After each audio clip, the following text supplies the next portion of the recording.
Welcome to Alas, Vine and Hitchens. I am Sarah Vine. And I am Peter Hitchens. And this week we are talking about suntans and power cuts. Do join us after the break. Cuts. You can't have them both at the same time. I don't know. Can you? Out now from the Crime Desk, the home of arresting podcasts. Listen to our brand new high-stakes investigative series, Heists, Scams and Lies, unravelling the mystery behind the biggest domestic burglary in British history. We've covered this incredible story since the day it broke, almost 5 years ago. It takes us from one of London's most exclusive streets to some of the roughest in Central Europe. Where are Tamara Eccleston's stolen diamonds? Episode 1 is out now, with new episodes every Wednesday. Just search Heists, Scams and Lies wherever you get your podcasts. Don't want to wait? Become a member of the Crime Desk today and unlock the full series straight away. You'll get loads of additional member-only benefits, including ad-free listening across all our award-winning true crime shows, exclusive weekly episodes of The Trial Plus. Join us on The Trial Plus as we dive deeper into exactly what's going on behind some of the most significant court cases in the world. Early access to new podcasts launching later this year, like An Appointment with Murder. A forensic examination of those who kill. Starting with the murderous habits of doctors who kill their patients. Or our harrowing upcoming investigative series, Charlene. I'm Nicola Thorpe, and I'm in search of the truth of what really happened to Charlene Downs over 20 years ago. Somebody knows something. Start your 7-day free trial today at thecrimedesk.com, or you can subscribe via Apple Podcasts. The Crime Desk, arresting podcasts. Welcome to Alas, Vine and Hitchens. I am Sarah Vine. And I am Peter Hitchens. This week we are talking about suntans, which you seem to have a very attractive one. Oh, sweet of you. Yes, very good. And the fact that the whole of Spain and Portugal lost power this week. And what does that mean for civilization? But before we get started, we have got mail. People are listening to us, Peter. It's episode 10, and we have 2 listeners. Well, let's hope slightly more than 2. We have 2 very nice listeners. 2 very nice listeners. The first one is Penny Chesterman, and she writes, Dear Sarah Vine and Peter Hitchens, I have just listened to this week's broadcast about bloody taxes. What annoys me more than anything is when my tax assessment arrives, it sets out how they've arrived at the figure I'm supposed to pay, and then they say, if there are any mistakes, to let them know. They are the bloody tax office. No, actually, that's my bloody, not hers. They are the tax office. It's their job. So if they don't know, how am I supposed to bloody know? I really enjoy your programme. Sincerely yours. Well, quite. Yes, indeed. And I have a slightly longer letter, which I won't quote in full. Well, you obviously have more It's a very nice letter from Lawrence Easterbrook, who reminisces about how he was deprived of television in his childhood and as a result was able to be bored and to take up all kinds of interesting things that he otherwise wouldn't have done. I was banned, he says, from television until the evening. When with my cousin or friends on holiday, we spent our time outside playing every sport possible and at the beach. Often I was on my own, and if the weather was terrible, the boredom would encroach, and I would have endless time to myself. I read books, listened to LPs, and old radio classics like Round the Horn, played board games, and developed many hobbies. Well, exactly. And this is what people used to do before their minds were invaded by somebody else's imagination. Exactly. There are brilliant people whose imaginations are exploited by television, and they often come up with really incredibly exciting things, but they're not yours. You need to develop your own. Yes, quite. Anyway, thanks very much for the letter. Thank you both very enjoyable. much. Yes. I know that your listener, was only 35. Only? Yes. I'm supposed to be the old one here. 35 seems quite advanced to me. So I left school by 35. Do you? So, Peter, this week I got a text message from my brother, slightly panicked, going, we've got no power. He lives in Madrid. We've got no power here. Is it the same in England? And of course, it wasn't. He lives in Madrid. Everything went down. There was no telephone. There was no light. All the trains stopped. All the traffic lights went off. The whole thing. It was like, you remember the few episodes ago you talked about what would happen if the Russians dropped that bomb? Where the electromagnetic pulse. Exactly. That was basically this is how it would be. Exactly. So that was the first thing I thought. Oh my goodness, Peter's a clairvoyant. But no, so they've now got it back on again, and it's sort of working. But it did make me think, God, aren't we over reliant on the technology? It nearly happened here in 2019. I could tell you how, but it's complicated. But it's likely to happen more and more the more we rely on wind power and solar power, because it doesn't have the same punch in it that nuclear and coal-fired and oil-fired and gas-powered. Well, I think that Spain was rescued by French nuclear, wasn't it? They had. Well, we're all connected up now, and an awful lot of the electricity used in this country is French nuclear electricity.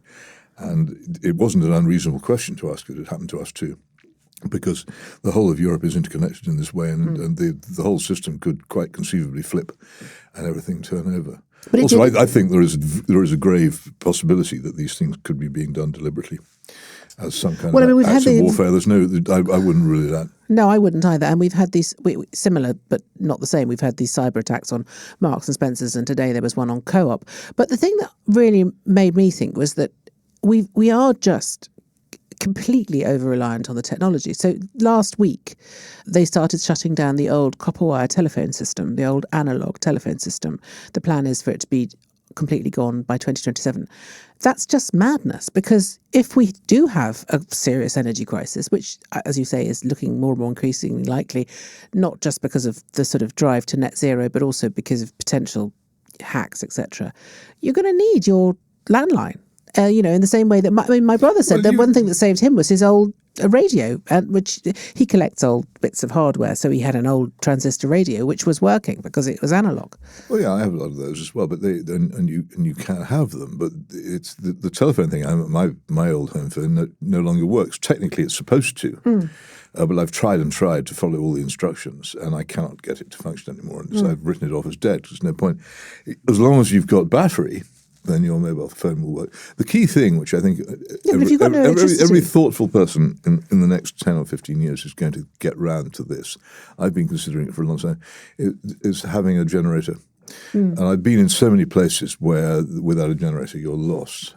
But you can't have a generator if you live in a terraced house. Well, possibly not. No, I mean, they're a lot quieter than they used to be. But electric cars, what are you going to do if you can't charge your car? It'll become completely useless. I mean, we have gone far too much in the direction of becoming incredibly reliant on things that only work if they are plugged in. Well, I say hard luck, because an awful lot of people who could have protested and objected to the way in which our power system has been ridiculously gutted have now faced the consequences of believing all the propaganda and allowing this to happen. Look, in this country, when we shut down a coal-fired power station, which cost billions to build, and in many cases is still perfectly functional, what do? Do we put it in mothballs so if times change, we can start it up again? Nope. We blow it up. I know, it's ridiculous, They've all been blown up one after the other, and they're simply not there anymore, and so we're totally vulnerable. But also the other thing is, get a generator. It's the only reliable solution. If you've been in somewhere, a lot of time in Baghdad trying to make things work, and in other horrible places. And the key thing in all those places was, did the place have a generator? If it had a generator, eventually you'd be okay. If not, there was nothing you could do. But there's another thing, isn't there, which is that when you close down the coal-fired power stations and you blow them up and you fire all the people who work for them, and then maybe you think in 20 years' time, actually now we do need a coal-fired power station, no one knows how to work them anymore. And it's the same with it's the same with the government's approach to farmers. They want farmers to sell off and let them have their land so they can build solar farms on them. What are you going to do in 20 years' time when no one knows one end from a cow than another? You've got to keep these skills alive because they're fundamental to who we are as humans. Well, again, you say we've got to, but who are the people who are doing this? It isn't happening. We live in a country so completely that's why we have a podcast. By the dogma of, well, I hope it has some effect, but is Ed Miliband listening to what we say? Well, I doubt very much that he listens to anything anyone says, because if he did, he wouldn't be doing the mad things that he's currently doing. There you are then, you see. But I need more than a podcast to unhorse the Milibands of this world. Maybe we could throw a podcast at him. It is just idiotic. And Elon Musk is the top of the idiotic pyramid, isn't he? Because he wants everything to become technology-based. And I'm in favour of technology, but the thing is, this technology is unintelligent. But you don't need to have... you don't need an electric car. No, electric cars are... We've got a perfectly good... electric cars are a perversion of knowledge. Exactly. They're not, there is absolutely but you don't also no need a point you in don't having need a electric cars at all. self-driving car. People can drive cars. Well, yes, but they shouldn't be doing that either. If we'd had any sense, Well, we'd never bicycles. I have know, launched it's into going the to be motor car bicycles, isn't age. it? It's been inflicted on ourselves motorised ox carts bouncing along potholed roads when we could have had a proper transport system. Yes. Is it bicycles? Actually, trains, trams, bicycles, and Shanks's pony will get you pretty much everywhere. I think, Peter, you should have your own range of bicycles. No. The Peter Hitchens bicycle. I think No one else. I am the marketing man's dream. Any marketing man who consults me and works out what it is that I like knows exactly what not to try to sell to the population. There's nothing from chocolate bars to bicycles that I like that anybody else likes. Did you ever come across the Aztec bar? Yes. Was it like a lion bar? No, it was an attempt to rival the Mars bar launched by Cadbury's in the 1960s. They test marketed it in Oxford, where I then lived. It's absolutely delicious. It was much less sweet and sickly than the Mars bar. And I thought, what a marvellous innovation in the world of chocolate. And within 6 months, they'd cancelled it, and it was never seen again. I longed to taste another one. Did you stockpile? I liked it. And so it's very easy to tell. If I like it, if it's a TV programme, it'll be cancelled. It just won't. If I like anything, marketing men come to me, offer me fees, please, and find out what I like, and then you'll know not to. And then bother, do exactly the opposite. Not to bother with the production run. But so, do you think that we're lost? Is there no way back from this sort of headlong rush into technology, stupidity, doesn't look like it. I think reliance on things that have to be plugged in? We're going to have to undergo a very, very. Do you have to plug a generator in? I'm thinking very seriously of putting one in, just because I think that we've very narrowly escaped it. And imagine, we're much more. When I was growing up in this country in the 50s, when the power went out, the lights went out, and the plug-in radio, which you then had, didn't work, and things like that. But you could still cook with gas. You still had fireplaces, and a lot of things were not dependent on it. So if the power was out for 3 or 4 hours, it was a nuisance, but not a catastrophe. Yeah, quite. Now we're so still make a telephone call. We're so computer dependent that if the power goes out, everything stops. Do you think you could have a bicycle-powered system in your house? Have you ever tried generating electricity with a bicycle? No, I haven't. But I imagine if you ever have. go on the Eurostar to Brussels, there's a thing at the Midi station in Brussels where you can charge your phone by pedalling. Is there? Yeah, and it takes ages Even to get for it up a single whatever it is point. It's pathetic. No, they're very poor generators of electricity, I'm afraid. Okay. Did you ever read Stephen King's book, The Stand? No. Well, a disaster has happened, and they have to try and reconstruct all the power stations. It takes ages because you have to rewind all the coils by hand, and they have to look it up, find out how to do it. And it takes months. How do they do that without the internet?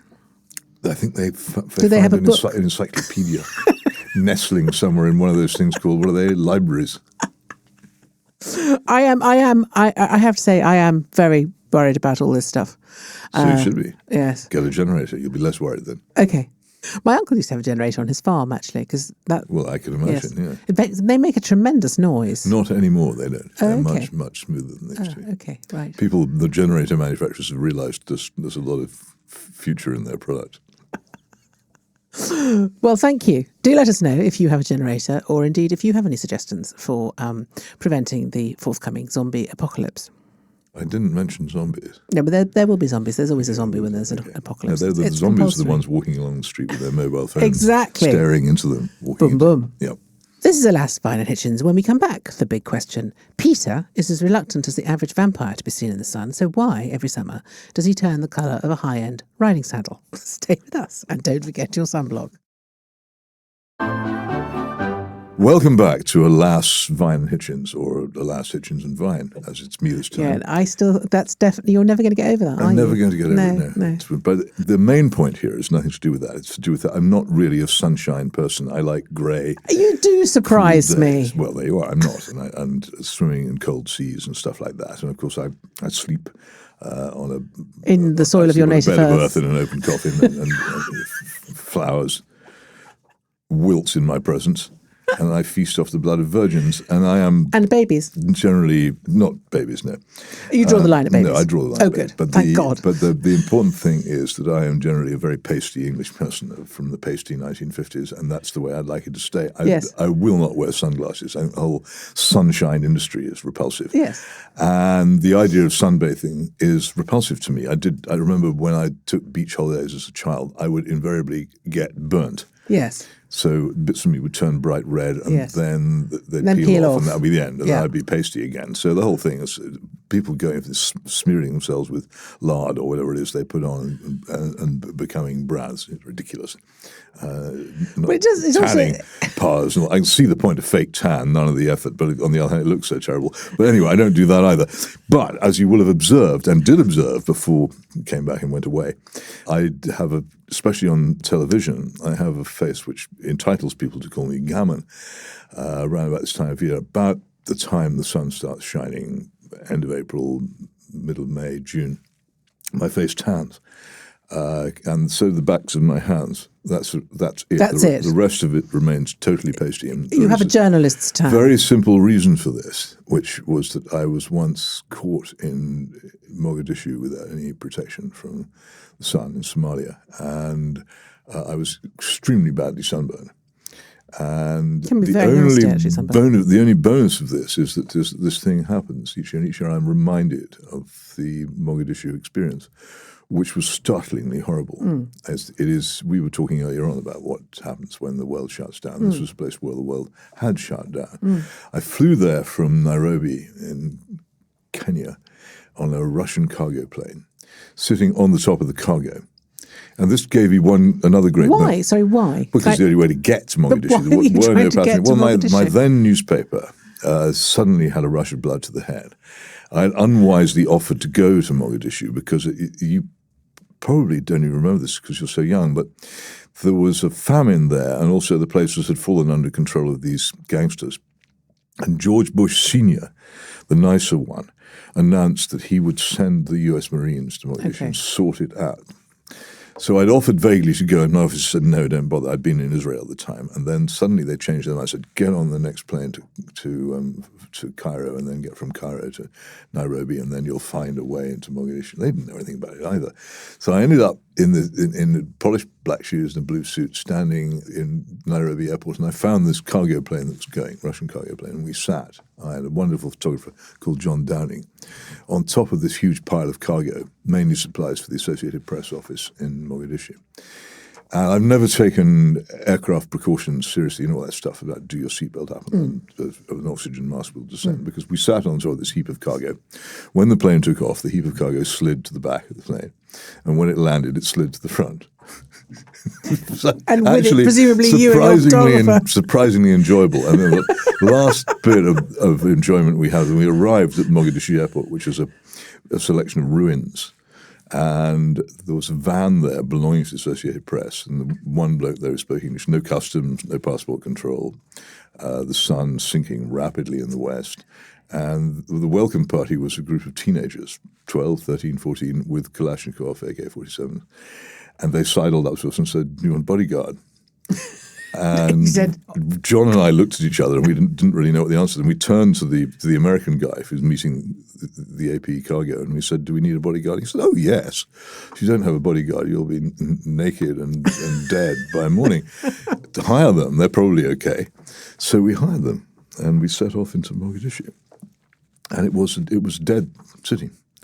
There was nothing. There were no hotels. There was every building was shuttered and boarded up, and in the middle were all these gangsters, like nightmare rock stars. Only imagine rock stars with machine guns on their pickup trucks, all ready. They knew George Bush was coming, all ready to go, and we blundered into them because of these teenagers, and blundered out again pretty fast. And by that time, I was gibbering. Yeah, I'm not surprised. I thought. And then you got sunburn. How have I got here? Well, the sunburn came when we ran out. I'm just trying to get back onto the topic. We ran out of money to pay the bodyguards, and we had to get out. And that involved the flights out didn't go from Mogadishu. They went from a place called Baidura in the south of the country. We had to drive across this desert, and that's how the. And you had forgotten your parasol. Came. That's how it came about. So hence the gammon look, which everyone admires so much. Well, I have to say that actually that was very interesting. I joke that was actually fascinating. It was. Yeah. I promise you, it changed the way I look at the world, because when I got back, Mogadishu was the most terrible slum. There was also almost no building properly standing or complete. The roads were made of mud. There was no law. And when I got back, somebody showed me some pictures of Mogadishu in the 1950s. Telephone boxes, cafes, pavement cafes, white glove policemen directing traffic. It's extraordinary, isn't it? How quickly an apparently civilized city can descend into hell. Yeah. And I've never forgotten that lesson. Yeah, that is quite frightening. But going back to suntans. Yes. I grew up in Italy where everyone was obsessed with getting a suntan. And I'm a very pale Welsh girl, and I actually really hate the sun. But I can remember when I was sort of a teenager in school, everybody used to cover themselves in udder cream. So the unguent that you use to milk cows with. Hang on a minute, was this an Italian product? Well, it was presumably yes. I mean, there was but that was what people used to. It sounds a bit Welsh. That's all. I mean, know that. But yes, it was definitely it was basically a sort of Vaseline for udders. And they used to cover them because, when you're milking a cow, and everybody had the it. udders get sore. Feature every house. And they used to cover themselves in it. And then they would sit in the sun with those fold out mirrors. Do you know what I mean by that? No. So they used to buy these reflective sort of mirrors. Well, they weren't mirrors, but they were sort of, I don't know, presumably was some form of tin foil or something. They didn't have this kind of thing in Portsmouth when I was growing up. People used to sit literally like that with the thing reflecting off the face to intensify the tan. And I remember just thinking that's just... Did they sizzle? Basically, yeah. So you would there you would be very attractive, obviously, covered in udder cream, sitting in the hot sun, sizzling away, and that's which is why most Italian ladies over the age of 40 look like little prunes, because they are obsessed with tans. The tragedy. I never tanned, and I think the reason is because I have such bad eyesight. I can't really cope with the light. I'm a bit vampiric like you. Photophobic. And so I was always the person sitting under a giant hat or umbrella. I've never understood the obsession with tanning. It's bizarre. My daughter is obsessed. She spends her entire time putting on fake tan. And as a result, is the colour of it looks very nice, but she's several shades darker than her mother. But it is a huge industry, massive. And also, it's incredibly bad for you. It gives you skin cancer and it ages you. Yes. Really badly. It's curious, isn't it? It's very bizarre. But I think it started with Chanel, didn't it? Did it? Yes, I thought it was a between the wars thing. No. I think it was a sort of Riviera thing. The rich tanned between the wars on the Riviera, and the poor didn't. Well, because the thing is, it became associated with wealth, and then of course it stopped being when. Because of course in the olden days, if you had a tan, it meant that you were a farm worker or a peasant, so therefore it was not considered. The sort of pale skin was the thing. Victorian ladies would guard themselves, very exactly. carefully with parasols from it. Yes, but I know it's a ridiculous obsession. I think a hat is the answer to your problem. Yeah, genuinely, I would recommend it. I think you would look very nice in a straw fedora. Really? Yeah. Would you like me to bring something? It's too late now. No, it's not. You can still wear a hat. No, it's just too late. I mean, whatever has happened has happened. No, but you could still have a nice straw hat. Keep your head cool. Think of this: the hats on bicycles. You could have a strap. No. Do you wear a helmet on your bicycle? No. I don't believe in them. I think helmets make drivers treat you. You could have a lovely little sort of bow. It'd look very lovely. I could have. Fetching. And that is, of course, one of the many reasons why I won't, because I also could. The great word could also means couldn't. Could not. Anyway, well, tans. But actually, I think, I'm glad that we went to Mogadishu via the tan. Don't go now. No, I won't. There may be some time before it's a tourist destination, even for those who seek the sun. Right. Okay. Well, yes, sun seekers beware. I wouldn't hugely recommend it. It's possibly nicer than Baghdad because it's on the sea. Does it have a beach? Yep. And docks, at which a colleague of mine, Richard Dowden, then of The Independent, met the US Marines who had by then arrived. And they've got such a great sense of humour. They opened fire on him. He was obviously in Mogadishu. What, just for fun? Yeah. And they literally parted his hair. Good grief. I would just like to add on the suntan thing that you can buy something called sun protection. Yes, I know, but this sounds an awful like udder cream to me. You don't go around. No. It's just you just smeared in some sort of grease. Have you ever worn a moisturiser or an unguent of any sort? No. So if I were to bring I'd you rather shoot myself. But you could just get an SPF 30 and wear it every day. I suppose I could. Yes. But again, I could not. Why are you so averse to wearing? Yeah, okay, this is a really good topic, actually, that I can add to the sun topic. I am a person of my generation. I just wouldn't dream of doing it. It's a thing that men have. They will not wear suntan lotion. It is unbelievably stupid of them.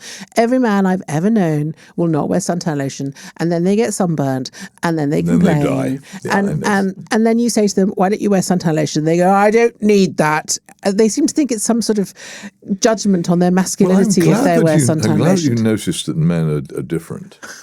We often Court feel this way about women. So why do they do that? Well, because they're but not. We have more sense than to try to argue. Who's the sensible one? The one with the sunburn, or the one who's wearing the sun protection? But there are amazing numbers of crazy things that women do. Yes, but wearing sun protection is not one of them. No, but it's one of the more sensible things. It depends. Wearing sun protection in Wales in November would be pretty crazy. You'd be surprised. More or less what we do. It's not very sunny in this country, let's face it. And yet people spend hundreds of pounds a year on covering themselves with udder cream and putting it on them to avoid the sort of sunburn you might get in Australia or Somalia. No, but it's very ageing. So it is ridiculous that the protection. Okay, I'm going to bring you some suntan protection which we visit on ourselves. I think not to mention Panama hats or whatever it was. Well, a Panama hat is a lovely thing, but I think suntan lotion is probably the answer to your question. Yeah, okay. Seriously, it was udder cream. Did it come in jars? It came in a sort of pot. It was basically it's what farmers use to. I understand that. But presumably someone realised quite early on that the farm version probably needed a bit of glamorising before the... No, I know. It was a huge craze. Can you still get it? I think, I'm sure you can still get the udder cream, yes, but I'm not sure it's used for that purpose. There might be some diehards who continue to use it. Fascinating, isn't it? Well, that's all we've got time for. Sorry about that. Thanks for listening to Alas, Fine and Hitchens. We will be back next week. And don't forget to check out this week's reading list and share the books you think we might want to read. For that or anything else, get in touch with your thoughts. You can contact us. Email alas@mailonline.co.uk. You can leave a comment on Spotify or even send us a voice note on WhatsApp 07796 657 512, and please start your message with the word Alas. I've been Sarah Vine. Thank you for listening. And I have been and continue to be Peter Hitchens.